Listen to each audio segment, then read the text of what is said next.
আর আপনি নিজেকে এত ছোট কেন মনে করছেন? আপনিও আল্লাহর সেই বান্দা, যে বান্দা আমি, যে বান্দা আর 10 জন মানুষ। আল্লাহ পাক আপনাকেও ভালোবাসেন। আল্লাহ পাক অবশ্যই আপনাকে ভালোবাসেন। জীবনের দীর্ঘ সময় পর্যন্ত আপনি আল্লাহকে ডাকেন নাই। আল্লাহ আপনাকে ফেলে দেয় নাই। আল্লাহ আপনাকে খাওয়ান, এখনো পড়ান, বাঁচিয়ে রেখেছেন। আল্লাহ নিয়ামত দিয়েছেন। আল্লাহ আপনাকে ভালো না বাসলে এমনি করেন? আল্লাহ পাক অপেক্ষা করছেন কবে খালি আপনি আসবেন আল্লাহর কাছে, এসে বলবেন আস্তাগফিরুল্লাহ ওয়া আতুবু ইলাইহি। আল্লাহ পাক অপেক্ষা করে বসে আছেন আপনার জন্য। আপনি কোথায় যাচ্ছেন? ফাআইনা তাযহাবুন। আল্লাহ পাক বলেছেন ফাআইনা তাযহাবুন, কোথায় যাচ্ছ তোমরা? কোথায় যাচ্ছেন? টাকার পিছনে, বাড়ি গাড়ি, স্ট্যাটাস, স্ত্রী সন্তান, ভোগ বিলাসের পিছনে? আল্লাহ অপেক্ষা করছেন আপনার জন্য। আসেন সেজদা করেন, ওয়াসজুদ ওয়াকতারিব, সেজদা করেন, নিকটবর্তী হন। আল্লাহ আপনার জন্য অপেক্ষা করছেন। যাবেন না আল্লাহর কাছে? আল্লাহ পাক সবাইকে আল্লাহর কাছে ফিরে আসার তৌফিক দান করুন। এটাই হোক আমাদের কাছে আসার গল্প। এটাই হোক আমাদের কিসের গল্প? কাছে আসার গল্প। আমাদের জেনার গল্প দরকার নাই। ওদের কাছে জেনা হচ্ছে কাছে আসার গল্প, যার ব্যাপারে আল্লাহ বলেছেন লা তাকরাবু জিনা। ওর ধারের কাছেও যেও না, আর তারা ওইটাকে বলবে কাছে আসার গল্প। ইন্না লিল্লাহি ওয়া ইন্না ইলাইহি রাজিউন। আল্লাহ পাক আমাদের যুবক যুবতীদেরকে হেদায়েত দান করুন। পিতামাতাদেরকে পরিবারে অনুশাসন বজায় রাখার তৌফিক দান করুন। আমাদের এই কাজগুলোর প্রতিফল কিন্তু আমাদেরকে ভোগ করতে হবে। আমাদের মেয়েদের, আমাদের ছেলেদের, তাদেরকে আমরা কিভাবে বড় করছি এটার হিসেব কিন্তু আমাদেরকে চুকিয়ে দিতেই হবে। পিতামাতাদেরকে বলবো সচেতন হয়ে যান। আল্লাহ পাক তৌফিকের আয়াত করুন, আমিন। আর যারা ওই পথে চলে গেছেন তাদের উদ্দেশ্যে একটা কথা বলবো, সেটা হচ্ছে যে এটা একটা মোহ, একটা ভ্রম। বাস্তবতা হচ্ছে যে আপনাকে প্রতিশ্রুতি দিচ্ছে সে আপনাকে অনেক ভালোবাসে, আদতে সে আপনাকে ভালোবাসে না। আদতে সে আপনার অবস্থানকে ভালোবাসে। আপনি আজ হোক আর কাল হোক এটা বুঝতে পারবেন যে সে আপনাকে ভালোবাসে না, আপনার অবস্থানকে ভালোবাসে। আপনার অবস্থান যদি ভালো থাকে সে আপনাকে ভালোবাসবে, অবস্থান ভালো না থাকলে ভালোবাসবে না। একইভাবে আপনি একটা মেয়ের কাছে যে ভোগবিলাস চাচ্ছেন, একটা ছেলে একটা গায়রে মারা মেয়ের সাথে ফ্রি মিক্সিং করলে তার একটাই উদ্দেশ্য থাকে, সেই মেয়েটাকে ভোগ করা। সুযোগ পেলেই সে মেয়েটাকে ভোগ করে ফেলবে। আর একইভাবে এই মেয়েও দেখবেন আপনার যে যতটুকু সামর্থ্য আছে, অর্থবিত্ত যা যা আছে, এটাকে সে ইউজ করার চেষ্টা করছে তার স্বার্থে। বাস্তবিক অর্থে দুজন দুজনকে ভালোবাসে না মোটেই। দুজন দুজনের স্বার্থকে ভালোবাসে। ভালোবাসা আল্লাহর পক্ষ থেকে আসে। কখন আসবে? যখন আপনি হালালের উপর থাকবেন, যখন আপনি বিয়ে করবেন হালালভাবে। অচেনা একটা মেয়ের প্রতি দেখবেন আল্লাহ পাক এমন ডিভাইন একটা লাভ দিয়ে দিবেন, ওয়াজআলা বাইনাকুম মাওয়াজ্জাতা ওয়া রাহমা। আল্লাহ পাক তার পক্ষ থেকে উভয়ের মাঝখানে হৃদ্যতা, ভালোবাসা, মহব্বত দান করবেন। বলে সুবহানাল্লাহ। এটা ডিভাইন, আল্লাহর পক্ষ থেকে আসবে, ঐশ্বরিক। আর বাকিটা হচ্ছে ঐশাচিক, শয়তানি, প্রবৃত্তির দাসত্ব, ভোগবাদী। এগুলো খেয়াল রাখবেন। এতে করে যা হবে, আপনি একবার আপনার ইজ্জত হারায় ফেলে কখনো ফিরে পাবেন না। অদ্ভুত বিষয়। মানে এই বিষয়গুলোকে আমরা কিছু মনেই করি না এখন। আমরা কিন্তু কিছু মনেই করি না। মনে করি এটা একটা মানে সোশ্যাল কালচার। গার্লফ্রেন্ড বয়ফ্রেন্ড থাকবে, একটা সোশ্যাল কালচার। এভাবে যে কত ছেলে কত মেয়ে, লক্ষ লক্ষ কোটি কোটি নিত্যদিন জেনা করছে, আল্লাহ ভালো জানে। আল্লাহ পাক আমাদের যুব সমাজকে হেদায়েত করুন, আমিন। আর যে প্রশান্তির জন্য আপনি তার কাছে যাচ্ছেন সেটা তার কাছে নাই।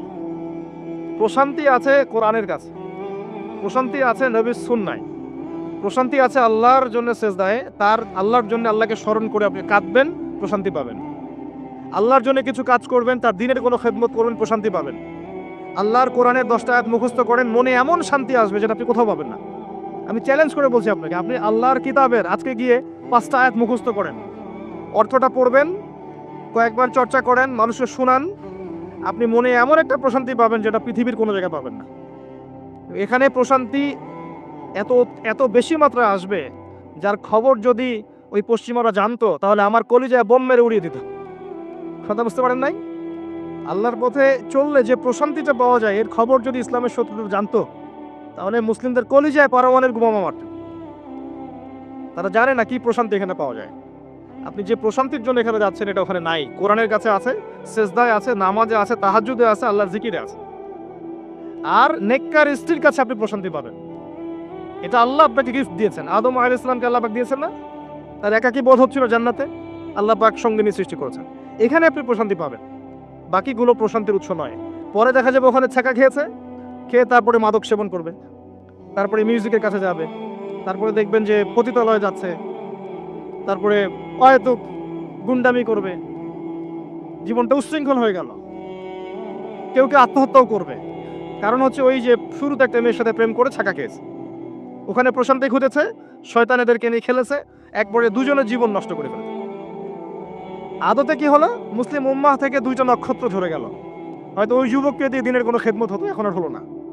হয়তো ওই যুবক তার যৌবনকালটা ইবাদত করে কাটাতে পারতো, আরো সে ছায়া পেত, আর পেল না। শয়তান সাকসিড, শয়তান জিতে গেল। এই হচ্ছে বাস্তবতা। বাস্তবতা বোঝেন, আল্লাহর কাছে ফিরে আসেন, আল্লাহ আপনার অপেক্ষা করছেন। আসবেন না আল্লাহর কাছে? এটাই হোক আল্লাহর কাছে আমাদের কাছে আসার গল্প। আল্লাহ পাক আমাদেরকে তৌফিক দান করুন, আল্লাহুম্মা আমিন।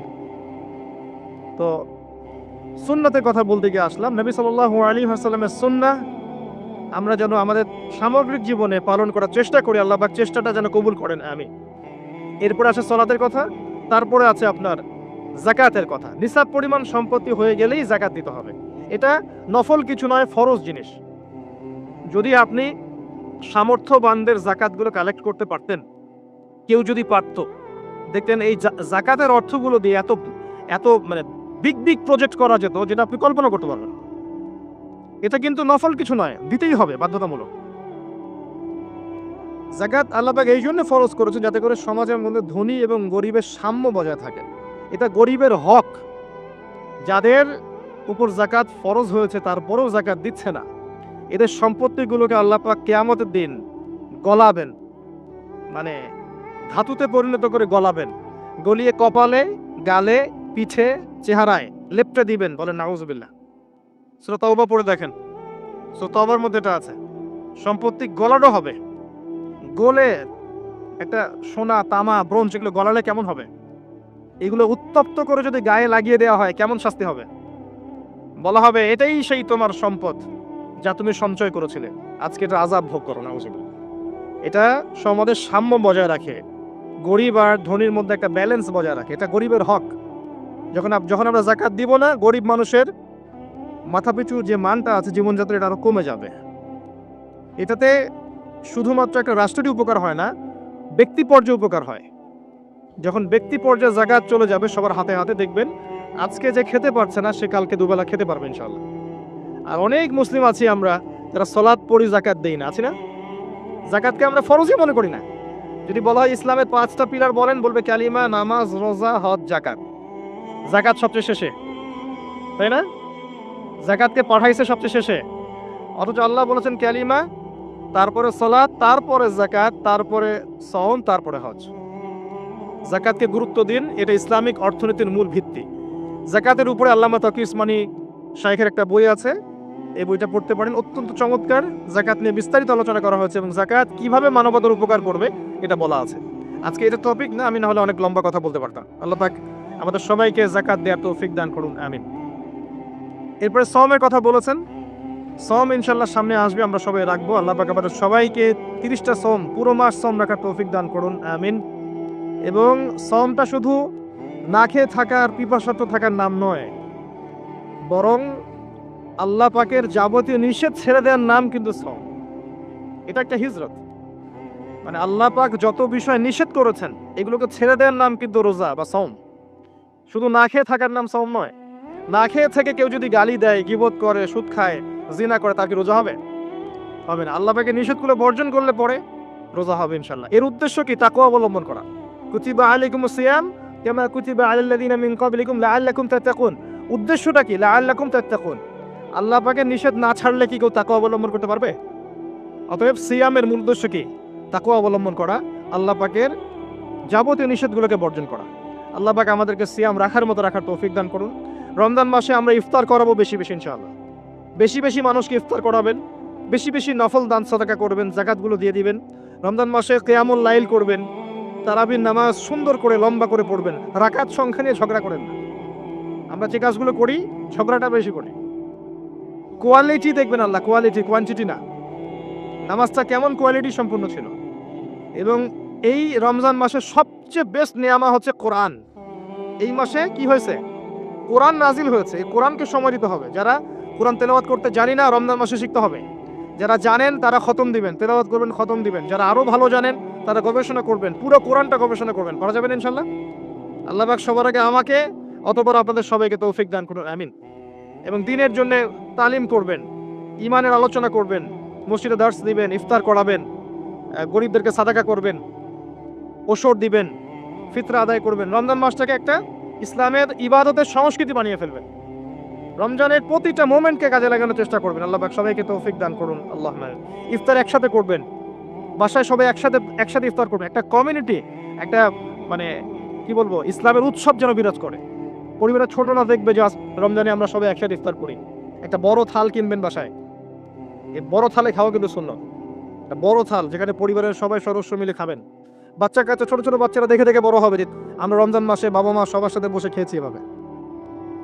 ওদেরকে হাদিয়া দিবেন, রোজা রাখলে উৎসাহিত করবেন, রোজা রাখলে গিফট দিবেন, হাদিয়া দিবেন। আম্মু তোমার বয়স যদিও রোজা ফরজ হয় নাই, রাখার চেষ্টা করো, যদি রাখতে পারো তাহলে আমি তোমাকে একটা গিফট কিনে দেবো।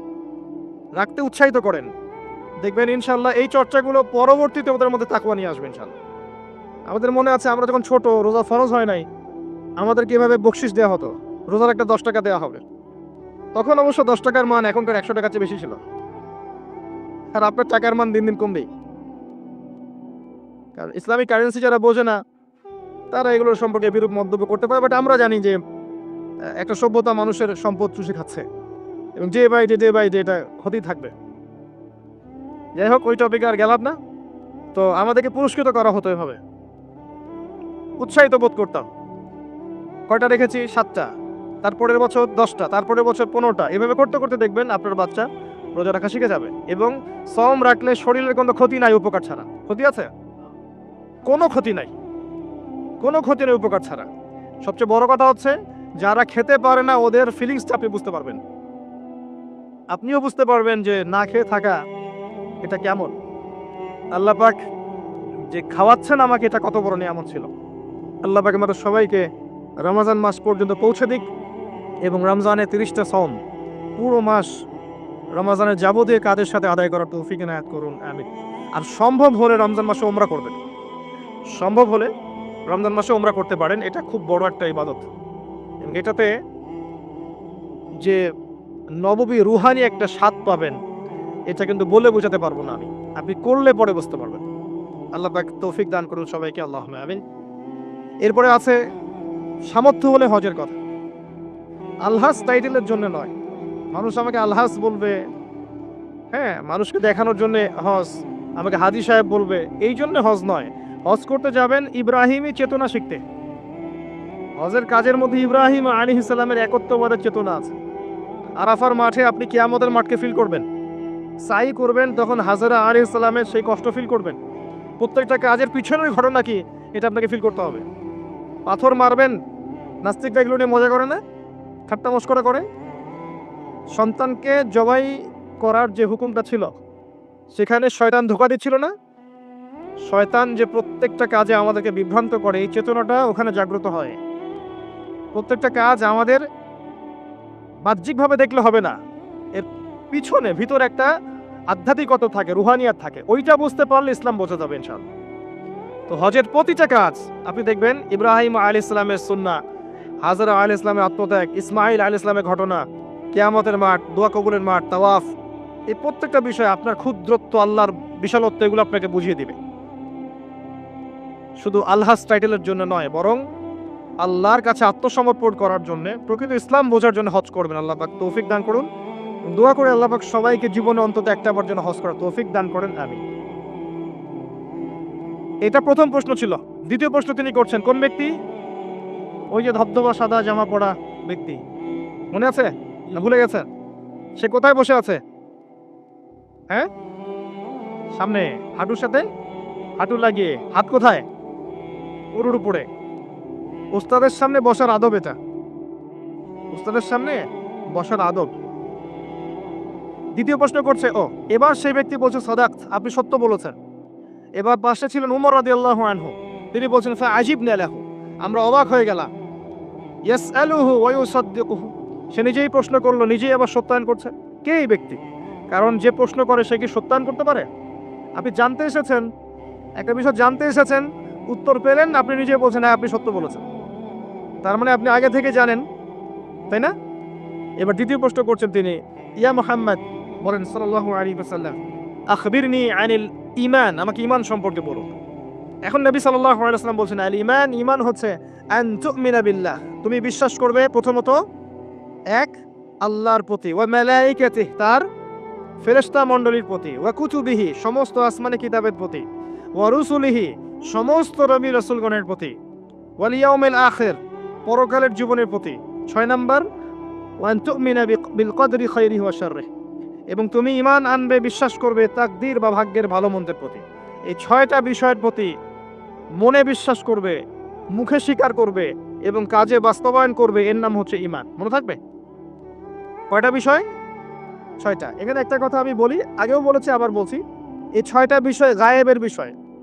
এগুলোকে আপনি যুক্তি, বিজ্ঞান, দর্শন দিয়ে প্রমাণ করতে পারবেন না। পারবেন? পারবেন না। পরীক্ষা নিরীক্ষা, যুক্তি, বিজ্ঞান, দর্শন দিয়ে ল্যাবরেটরিতে বসে কি আল্লাহ, ফেরেশতা, আসমানি কিতাব, নবী রাসূল, পরকাল পরীক্ষা করা যায়? যায় না। এগুলো কিসের বিষয়? গায়েবের বিষয়। আল্লাযীনা ইউমিনুনা বিল গায়ব, মুত্তাকি কারা? যারা গায়েবে বিশ্বাস করে, এদের জন্যই হচ্ছে আলিফ লাম মিম যালিকাল কিতাব লা রাইবা ফি হুদাল লিল মুত্তাকিন।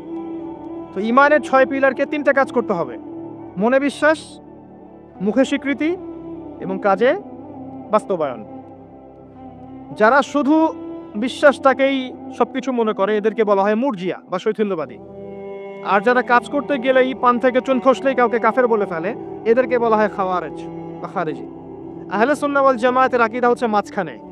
ঈমানের বেইস হচ্ছে দুটো জিনিস: মনে বিশ্বাস, মৌখিক স্বীকৃতি। কাজে বাস্তবায়ন হচ্ছে ফুরু বা শাখা। কাজ করতে গিয়ে যদি আপনার ভুল হয়, কবিরা গুনাহ করে ফেলেন, আপনি কাফের হবেন না, বরং ফাসেক বা জালেম হতে পারেন। এবং কবিরা গুনাহ করে ফেললেই কাউকে হত্যা করা জায়েজ নাই, তার তওবার দরজা কি আছে? খোলা আছে। এই হলো ঈমান। তারপরে তিনি আবার প্রশ্ন করছেন, ইয়া মুহাম্মদ, বলেন সাল্লাল্লাহু আলাইহি ওয়াসাল্লাম, আখবিরনি আনিল ইহসান, আমাকে ইহসান সম্পর্কে বলুন। তখন নবী সাল্লাল্লাহু আলাইহি ওয়াসাল্লাম বলছেন, আল ইহসান, ইহসান হচ্ছে আন তা'বুদাল্লাহা কাআন্নাকা তারাহ, তুমি এমন ভাবে আল্লাহর ইবাদত করবে যেন তুমি আল্লাহকে দেখতে পাচ্ছ। কথা বুঝতে পারছেন? খুব ডিফিকাল্ট। কথাটা বলা সহজ, আমল করা খুব ডিফিকাল্ট। তুমি এমন ভাবে আল্লাহর ইবাদত করবে যেন তুমি আল্লাহকে দেখছো। ওয়া ইল্লাম তাকুন তারাহ ফাইন্নাহু ইয়ারাক, যদি তুমি আল্লাহকে দেখতে না পারো তাহলে জেনে রাখবে আল্লাহ তোমাকে দেখছে। এই কনসিয়াসনেসের নাম হচ্ছে ইহসান, আত্মশুদ্ধি, আল্লাহ কনসিয়াসনেস। যদি কারোর মধ্যে ইহসান থাকে, সে কি পাপ করতে পারবে? কেউ যদি ফিল করে যে আল্লাহ আমাকে দেখছেন, প্রত্যেকটা কাজে, ইবাদতে, ব্যবসায়, মুআমালাতে, সামাজিক বিষয়ে, চাকরি বাকরি, ওয়ার্ল্ড অ্যাফেয়ার্স, প্রত্যেকটা বিষয়ে যদি কেউ মনে করে আল্লাহ আমাকে দেখছেন, তাহলে কি কারো পক্ষে পাপ করা সম্ভব? এই চেতনাটা আল্লাহ পাক জাগ্রত করতে বলেছেন। আল্লাহ পাক আমাদের সবাইকে আমলে, আকীদায়, মুআমালাতে ইহসান দান করুন, আল্লাহুম্মা আমিন। আর এই ইহসানের সাথে একটা শব্দ সম্পর্কিত, এর নাম হচ্ছে তাকওয়া। একটা আপনাদের এখানে সি বিচ আছে না? একটা সি বিচের মধ্যে কিছু কাচের টুকরা ফেলে দেওয়া হয়েছে। ছোট্ট একটা জায়গায় সৈকতে কাচের কিছু টুকরা ফেলে দেওয়া হয়েছে। আপনাকে বলা হলো যে এর উপর দিয়ে হাঁটেন। এখন আপনি কিভাবে হাঁটবেন? নর্মালি হাঁটবেন না পা গুলো ফেলে ফেলে খুব কেয়ারফুলি হাঁটবেন? এই হাঁটাটা হচ্ছে তাকওয়া। এই হাঁটাটার এক্সাম্পল হচ্ছে তাকওয়া। মানে এই কাচের টুকরাগুলো হচ্ছে গুনাহ, শয়তানের ট্র্যাপ, ফাসাকি, জুলুম, অন্যায়, অত্যাচার, পাপ। এখান থেকে বেঁচে বেঁচে আপনাকে পা ফেলতে হবে, এর নাম তাকওয়া। কখন ফেলা সম্ভব হবে? যখন আমি ফিল করবো আল্লাহ আমাকে দেখছেন। এই কনসিয়াসনেস না থাকলে এটা হবে না। টেবিলের তল দিয়ে আপনি ঘুষ দিচ্ছেন, যে নিচ্ছে সে যদি ওই সময় চিন্তা করে আল্লাহ আমাকে দেখছেন, নিতে পারবে? ব্যবসা করছেন, মাপে ওজন কেউ দেখছে না, কাস্টমার দেখে নাই, আপনি দেখছেন, বুঝতে পারছেন। আপনি যদি ওই সময় চিন্তা করেন যে আল্লাহ আমাকে দেখছেন, এ দেখে নাই, আপনি কম দিতে পারবেন? পারবেন না। বোনের সম্পত্তি আপনি সিস্টেম করে নিতে পারেন, বোন শিক্ষিত না, বোঝে না, আপনি চিন্তা করছেন আল্লাহ তো আমাকে দেখছেন, পারবেন নিতে? প্রতিটা কাজ যদি এতটুকু মানুষ ফিল করে যে আল্লাহ আমাকে দেখছেন, আপনি পারবেন না করতে। এরপরেও যদি পাপ হয়ে যায়, দেন তওবা করে ফিরে আসতে হবে। আল্লাহ পাক সবাইকে তাকওয়া অবলম্বন করে তৌফিক এনায়েত করুন। এটা 3 নম্বর প্রশ্ন ছিল। 4 নাম্বার ছিল ইয়া মুহাম্মদ সাল্লাল্লাহু আলাইহি ওয়াসাল্লাম আখবিরনি আনিস সাআহ, আমাকে কিয়ামত সম্পর্কে বলুন, কিয়ামত সম্পর্কে বলুন। নবী সাল্লাল্লাহু আলাইহি ওয়াসাল্লাম বলেন মাল মাসউলু আনহা বিআ'লামা মিনাস সাইল, এই বিষয়ে প্রশ্নকারী এবং উত্তরদাতা উভয়ের জ্ঞানীর সমান। প্রশ্নকারীর চেয়ে উত্তরদাতা বেশি জানে না, মানে এই বিষয়ের চূড়ান্ত জ্ঞান আল্লাহ ছাড়া কারো জানা নাই। কবে, কোন সালে, কোন ডেটে, কি বারে কিয়ামত হবে কেউ বলতে পারবে? কেউ পারবে না। প্রশ্ন করলেন এই ব্যক্তি, এবং 4টা মৌলিক প্রশ্নের একটা তিনি করলেন কিয়ামত কবে হবে। 4টা মৌলিক প্রশ্নের একটা হচ্ছে কিয়ামত কবে হবে। তাহলে কিয়ামত সম্পর্কে সচেতনতা এটা আসলে নিছক কোনো জ্ঞান নয়, তাই না? কিয়ামত সম্পর্কে সচেতনতা এটা কিন্তু অহেতুক কোনো জ্ঞান চর্চা নয়। কারণ 4টা মৌলিক প্রশ্নের একটা করা হয়েছে কিয়ামত কবে হবে। যদি আপনি সবগুলোকে ভাগ করেন 25% হচ্ছে এই প্রশ্নটা। কথা বুঝতে পারছেন? এটা 25%। এবার নবী সাল্লাল্লাহু আলাইহি ওয়াসাল্লাম বললেন আমি জানি না, মাল মাসউলু আনহা বিআ'লামা মিনাস সাইল। তারপরে তিনি আবার প্রশ্ন করলেন ফাখবিরনি আন আমারাতিহা, তাহলে আমাদেরকে কিয়ামতের কিছু আলামত বলে দিন। আবার প্রশ্ন করার কি দরকার ছিল যখন নবীজি বললেন আমি জানি না? যদি বিষয়টা গুরুত্বপূর্ণ নাই হয়ে থাকে, যদি বিষয়টা গুরুত্বপূর্ণ না হয়ে থাকে আবার কাউন্টার প্রশ্ন করার কি দরকার ছিল? তিনি আবার প্রশ্ন করলেন তাহলে আলামত বলে দিন। এবার নবীজি বলছেন 2টো আলামত। কয়টা বলছেন হাদিসে? 2টো। একটা হচ্ছে আন তালিদাল আমাতু রাব্বাতুহা, যখন দেখবে দাসী তার মনিবকে জন্ম দিচ্ছে। মানে একবার ব্যাখ্যা করেছি, সমাজের ন্যায় অন্যায়, হক বাতিল, সত্য মিথ্যার মানদণ্ডটা উল্টে যাবে, হালাল হারামের মানদণ্ড উল্টে যাবে। মানুষ হালালকে হারাম করবে, হারামকে হালাল করবে, ন্যায়কে অন্যায় বানাবে, অন্যায়কে ন্যায় বানাবে, সত্যকে মিথ্যা বানাবে, মিথ্যাকে সত্য বানাবে, মানদণ্ড উল্টে যাবে এবং এগুলো পরোয়া করবে না মানুষ। আরেকটা ব্যাখ্যা হচ্ছে সত্যিকার অর্থেই দাসী মনিবকে জন্ম দিতে পারে। এটা জলজান্ত এক্সাম্পল এখনকার সিঙ্গাপুর। ফ্যামিনিস্ট রেভলিউশনের কারণে এবং সুদের কারণে এমন একটা অবস্থা মুখোমুখি হয়েছে বিশ্ব যে অনেক ক্ষেত্রে মেয়েরা সন্তান জন্ম দেওয়ার সময় পাচ্ছে না, ফুরসত নাই। সন্তান জন্ম দেওয়াটাকে তারা এখন পিছিয়ে পড়া বলছে অনেক কান্ট্রিতেই। শেষে কি হয়, দরিদ্র কান্ট্রি থেকে মেয়েদেরকে হায়ার করা হয়, দরিদ্র কান্ট্রি থেকে মেয়েদেরকে হায়ার করা হয় এবং তাদের গর্ভটাকে ভাড়া নেওয়া হয়। এই গর্ভের মধ্যে স্পার্ম ইনজেক্ট করা হয়, জাইগোট গঠন করে, বাচ্চা কনসেপ্ট করে। কথা কি বুঝতে পারছেন? গর্ভ ভাড়া নিয়েছে, নিয়ে তার শুক্রাণু সেখানে পুশ করেছে। 9 মাস এখানে বাচ্চাটা বড় হবে। এই 9 মাস এই দরিদ্র মেয়েটাকে অনেক খাওয়ানো হবে, পড়ানো হবে, সুন্দর সুন্দর কাপড় দেওয়া হবে, ভালো মন্দ খাওয়ানো হবে, কারণ ওই সন্তানটার ভালোর জন্য। এবার যখন বাচ্চাটা প্রসব হয়ে যাবে, বাচ্চাটা সে রিলিজ, সে খালাস, ও ডলার নিয়ে চলে যাবে। সন্তান জন্ম দেওয়ার বিনিময়ে $10,000, $20,000, $50,000, এই যে গর্ভ ভাড়া নেওয়া হয়েছে। এই যে বাচ্চাটা হলো, এই বাচ্চাটাকার মালিকের, দাসী তার মনিবকে জন্ম দিল। হাদিস বাস্তব। এই ব্যাখ্যাটা আজকে থেকে 1400 বছর আগে করা সম্ভব ছিল না। কথা বুঝতে পারছেন না? এই ব্যাখ্যাটা এখনকার বিশ্বে আপনি করতে পারবেন। এই জন্য কোরআন সুন্নাহকে নিয়ে খালি লিটারালি পড়লে হবে না, যুগের সাথে মেলাতে তো হবে। যুগের সাথে যদি আমি না মেলাই তাহলে কোরআন সুন্নাহকে দিয়ে যুগ জিজ্ঞাসার জবাব বের করতে পারবো না। এই ব্যাখ্যাটা আপনি আজকে থেকে 100 বছর আগেও করতে পারতেন না, কিন্তু এখন পারবেন। সত্যিকার অর্থেই দাসী তার মনিবকে জন্ম দিচ্ছে এখন এই বিশ্বে। নবীজি তা বলেছিলেন আনতালিদাল আমাতু রাব্বাতুহা, যখন দাসী তার মনিবকে জন্ম দিবে।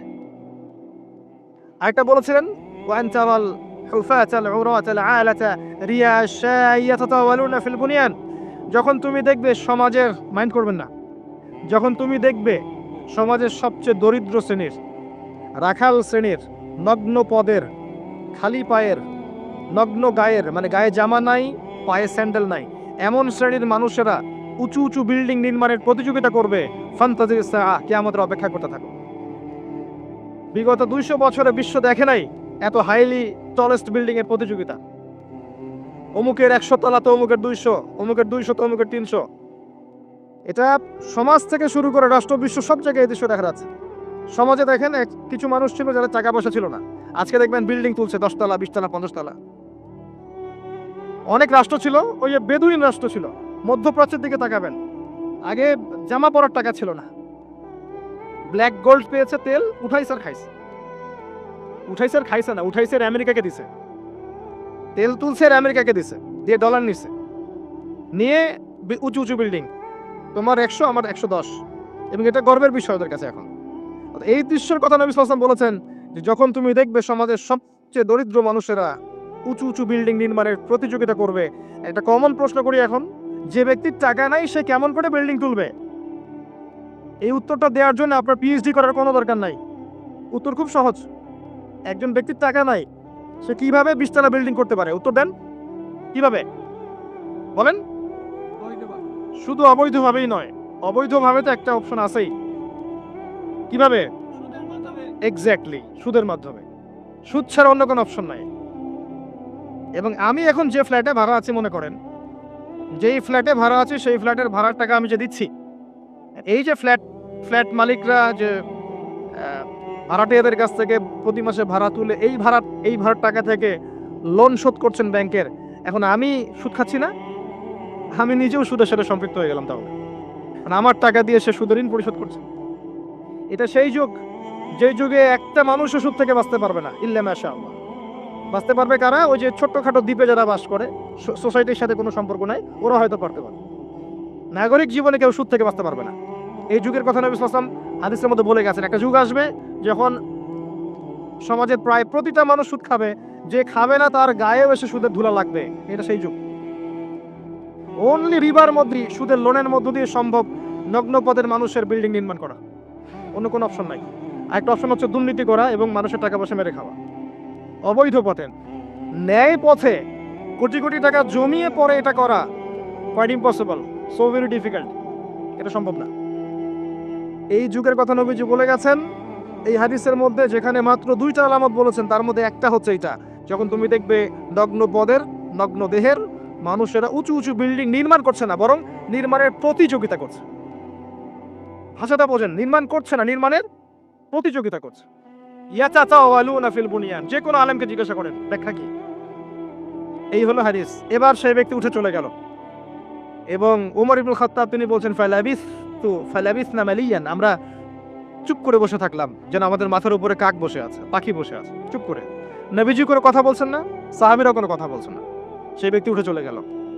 এবার আল্লাহর রাসূল সাল্লাল্লাহু আলাইহি ওয়াসাল্লাম নিজেই বলছেন, ইয়া ওমর, হে ওমর রাদিয়াল্লাহু আনহু, আতাদরি মানিস সাইল, তুমি কি জানো এই ব্যক্তি কে ছিল যে সে প্রশ্ন করলো 5টা? তিনি বললেন, আল্লাহু ওয়া রাসূলুহু আ'লাম, আল্লাহ এবং তার রাসূল ভালো জানেন, আমরা জানি না। নবী সাল্লাল্লাহু আলাইহি ওয়াসাল্লাম বলেন, ইন্নাহু জিবরিল, সেই ব্যক্তি ছিল জিবরাইল আলাইহিস সালাম, আতাকুম ইউআল্লিমুকুম দীনাকুম, তো তিনি এসেছিলেন তোমাদেরকে তোমাদের দ্বীন ইসলাম শেখাতে। তিনি এসেছিলেন তোমাদেরকে তোমাদের দ্বীন শেখাতে। তাহলে দ্বীনের মৌলিক প্রশ্ন কয়টা পেলাম? ইসলাম কাকে বলে, ঈমান কাকে বলে, ইহসান কাকে বলে, কিয়ামত কবে হবে। এই একটা হাদিস যথেষ্ট আমাদের হেদায়েতের জন্য। এই একটা হাদিস যদি আমরা বুঝে থাকি, আমাদের জন্য যথেষ্ট হেদায়েতের জন্য। আসেন সামারি করে ফেলি। প্রথম থেকে শিখলাম যে আল্লাহর জন্য যখন আসবেন মসজিদে, টিপটাপ পরিপাটি হয়ে আসবেন, উত্তম পোশাক পরে আসবেন। ওস্তাদের কাছে যখন যাবেন জ্ঞান শিখতে, আদবের সাথে বসবেন এবং প্রশ্ন করবেন আদবের সাথে। প্রথম প্রশ্ন ইসলাম সম্পর্কে ছিল। দিন ইসলামের বেসিক পিলার কয়টা? 5টা। তাওহীদ, যার মধ্যে আসবে তাওহীদ এবং সুন্নাহ, লা ইলাহা ইল্লাল্লাহ এবং মুহাম্মাদুর রাসূলুল্লাহ। এরপরে আসবে সালাত, 5 ওয়াক্ত সালাত কায়েম করা, তারপরে যাকাত প্রদান করা, রমাদান মাসের সাওম এবং সামর্থ্য হলে হজ। ইসলাম হয়ে গেল। ইসলামী একমাত্র জীবন ব্যবস্থার বাইরে কিছু আছে? কেউ তালাশ করলে কবুল করা যাবে? যাবে না। এটা মেনে নেওয়ার পর আমলে ভুল হলে কি করতে হবে? তওবা করে ফিরে আসতে হবে। আল্লাহ পাক ইনশাআল্লাহ মাফ করে দিবেন। যদি কোনো ব্যক্তি আল্লাহর সাথে শিরিক না করে, কবিরা গুনাহ থেকে দূরে থাকে, আশা করা যায় আল্লাহ পাক তার সমস্ত সগীরা গুনাহ মাফ করে দিবেন ইনশাআল্লাহ। হতাশ হবেন না, আল্লাহ আপনার অপেক্ষায়, তার কাছে ফিরে আসুন। তারপর ঈমান, কয়টা পিলার? 6টা। কয়টা পিলার? 6টা। প্রথমটা কি? আল্লাহ বিশ্বাস, ফেরেশতাগণে বিশ্বাস, নবী রাসূলগণে বিশ্বাস, আসমানি কিতাব সমূহে বিশ্বাস, পরকালের জীবনে বিশ্বাস এবং ভাগ্যের ভালো মন্দে বিশ্বাস। এই 6টাকে কি করব? মনে বিশ্বাস করব, মুখে স্বীকার করব, আর কাজে বাস্তবায়ন করব। কাজে বাস্তবায়ন করতে গিয়ে যদি ভুল হয়ে যায়, তখন কি করবেন? কাফের হয়ে যাবে? সে তওবা করে ফিরে আসার সুযোগ আছে। এরপরের ইহসান কাকে বলে? ইসলাম পালন করতে গিয়ে এমনভাবে করা, আল্লাহর ইবাদতে এমনভাবে করা যেন আমি আল্লাহকে দেখছি, আল্লাহকে হাজির নাজির মনে করে কাজ করা। আর যদি আমি আল্লাহকে দেখতে না পাই, মনের মধ্যে চেতনা থাকবে কি আল্লাহ আমাকে দেখছেন। তারপরে কনসিয়াসনেস, সময় কম, কিয়ামত কবে হবে।